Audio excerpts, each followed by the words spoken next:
My name is Tom Darling, and I am the chair of the new Division of Health and Human Performance, and I'm also the director for the Cancer Research and Rehab Program. The Cancer Rehab Program, or what we're calling the OBU CARES program, is designed to provide exercise programming for cancer patients, survivors, and caregivers. It's primarily important because cancer care in regards to exercise is very small. And our big vision is that we actually want to mimic what cardiac rehab has done for heart disease. Let me share what phase one was. So basically phase one was we took a old classroom with an ancient treadmill and a couple of broken bikes. And with very minimal funding, we were able to turn that classroom into a lab for phase one. And with some support with administration, we actually were able to purchase the True One metabolic system, and that is a gold standard equipment that we use in exercise physiology, and that's the same system that's used in NIH, Research One universities, the Olympic training centers, and so we are very excited about that system. My name is Megan Bolin. I am a senior pre-allied health major here at OBU. I've had the opportunity to serve as the first author and team leader for the research team here. This program has really impacted me a lot. It has challenged me academically, intellectually, personally, and spiritually. All those components have been a huge part of my growth process. Basically, my favorite part was probably presenting at the Rocky Mountain American College of Sports Medicine Conference. We got to do that this last year in Colorado, and it's just really challenging. You get to talk to other experts in the field, and they really challenge you to know your stuff and to be able to think on your feet. And so not only does it grow me as a student, but as a person. So the impact will be really great. I call it the 5-level impact. And so the biggest impact, of course, is for our students. And you would think that it would just be for the HHP students, but it's actually for all students. Actually, this year, our team consists of HHP students. We have students from biology and also pre-med. We're looking to recruit from other areas as well, like psychology and nursing and other related sciences as well. Impact 2, obviously our programs are growing, specifically in regards to the clinical track, and also for a new minor in cancer research. And that's really what we're trying to push for our current cancer group. Level 3, OBU, of course, as a whole, as a university, benefits in regards to the prestige of research. Again, doing research at a small teaching university is always a good opportunity. And for the students, there is no other opportunity that we have here at OBU, so they love it. And they're being able to actually not just do research, but provide clinical experience for them as far as seeing patients and actually doing real programming. And we really enjoyed that. Level 4 would be, I would call that Shawnee. Shawnee in related communities. Again, there are very few programs. There are no programs here in Oklahoma. And so to have a exercise program for cancer patients and survivors is great. And lastly, most importantly, it is for the cancer patients, survivors, and we always don't want to forget the cancer caregivers because that's really, really important. And I would want to highlight that in regards to cancer rehab and for adults, we would be the only one in the state of Oklahoma in regards to a research-driven exercise program. If this project is funded, the money will be used primarily for the cancer rehab program, its operations, the activities and exercise programming. It'll also be used to promote the program. Additionally to that, we will use additional funds for phase 2 of our exercise physiology lab.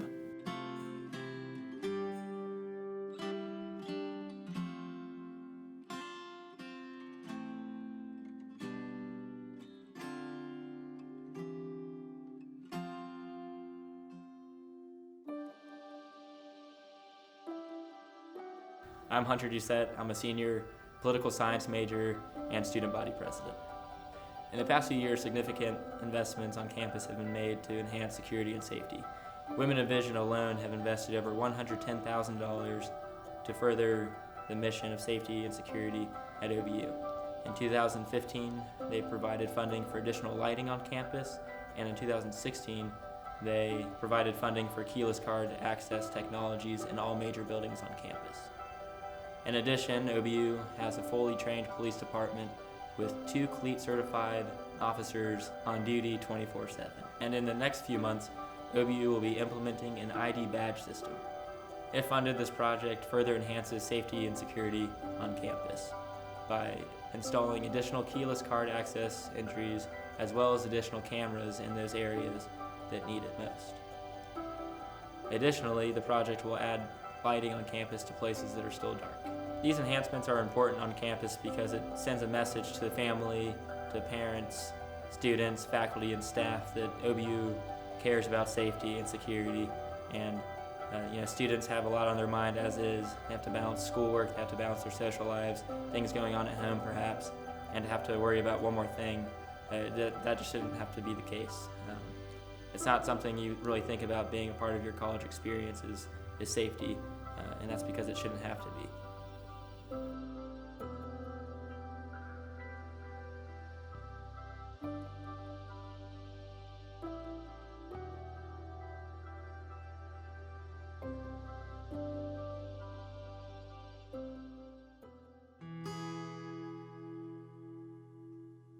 My name is Dale Griffin. I'm the Assistant Vice President for Spiritual Life and Dean of the Chapel. I'm in my 16th year at OBU. Well, spiritual life is at the heart of campus life. It's the heart of what's happening with students in their spiritual journey. And their spiritual journey is in the context of relationships. So we have a team of leaders who are working with a team of student leaders overseeing ministry and discipleship and mission and personal growth. My name is Brianna Hurlbutt, and I'm a senior here at OBU. Spiritual life has been critical in my life, honestly, here at OBU.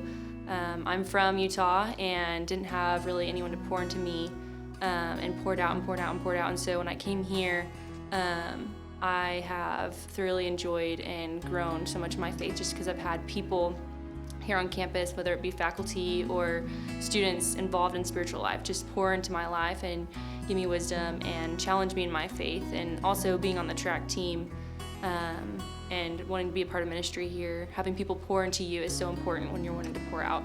You know, at this time, the center was built in 1989, and it's not been updated since that time. We even have a chalkboard rather than a whiteboard. I mean, that's the kind of need that's there. And technology is absent.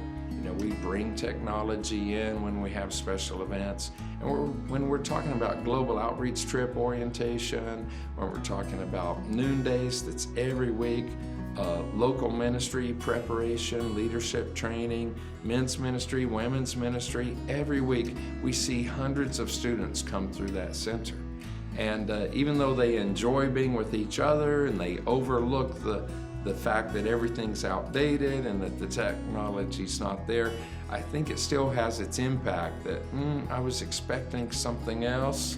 I'm glad to be here, but I'm accepting it for what it is. And what we want to do is provide a space for the students that meets their expectations on the front end. So if funded, the Campus Ministry Center Renewal is going to provide a welcoming space for students that includes updated technology, furniture, comfort, appearance that students expect. Think of spiritual life like a house. You have a front lawn, you have a porch, you have a living room, a kitchen, and you have a back porch. And so students, they're welcome to campus on the front lawn. They come in, they enjoy the welcome, and then they gather there on the front porch, and they come into the living room. And in this word picture, I'm meaning the Campus Ministry Center. This is an area where they gather every week for training and encouragement.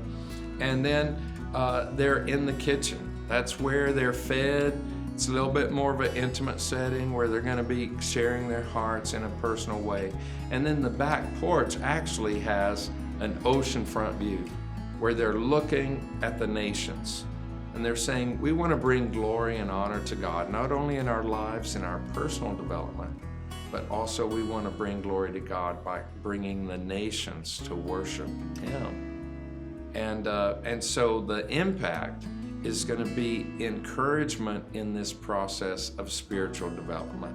Not only training the students to to grow personally, but to take that knowledge of God to the nations around the world.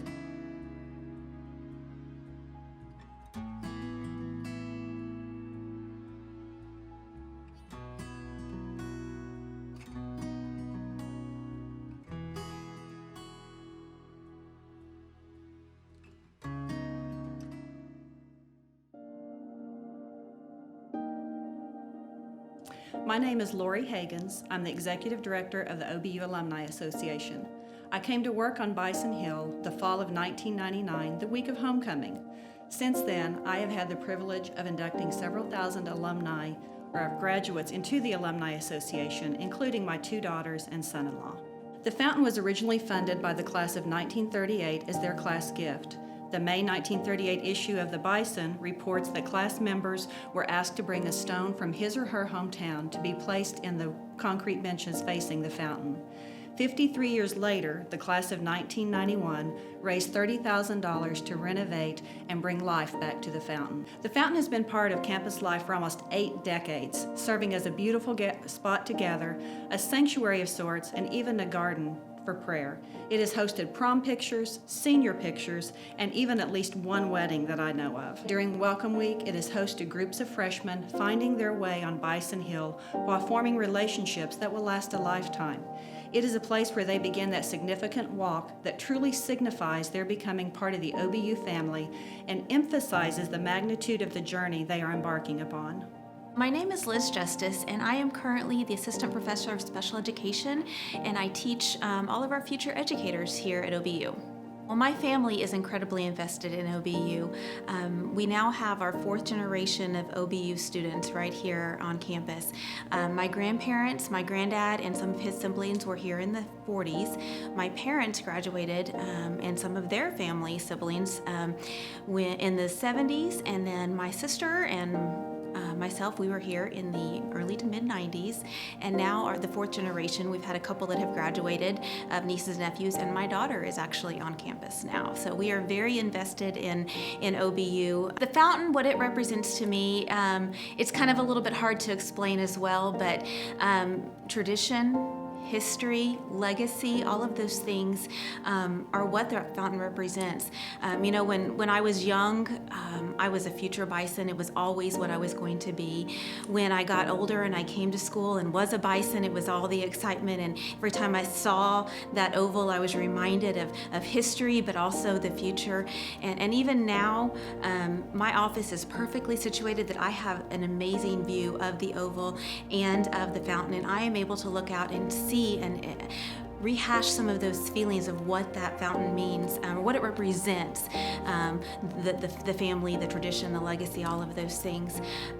But I also look at it and I can see hope for the future, because as my daughter is here now and my other children will be in a few years, and hopefully one day my grandchildren and great-grandchildren, it just reminds me that we have this solid foundation right here that are going to forever not just teach my children academics, but teach them how to love others and to go out and serve and be on mission for Christ wherever they go. If funded, this project includes a new fountain ring with modern sprayers, an updated computer-controlled light package, a new fountain pump system, reworked electrical and water piping, reskimming and waterproofing the fountain, and tributes to the classes of 1938, 1991, and the Women of Vision. The fountain is truly a symbol of life on Bison Hill. It is a gathering place where relationships are built and lifelong friendships are formed. There is a nostalgia connected to the fountain, and when our alumni look at it, it is a reminder of their meaningful and transformational journey through Bison Hill.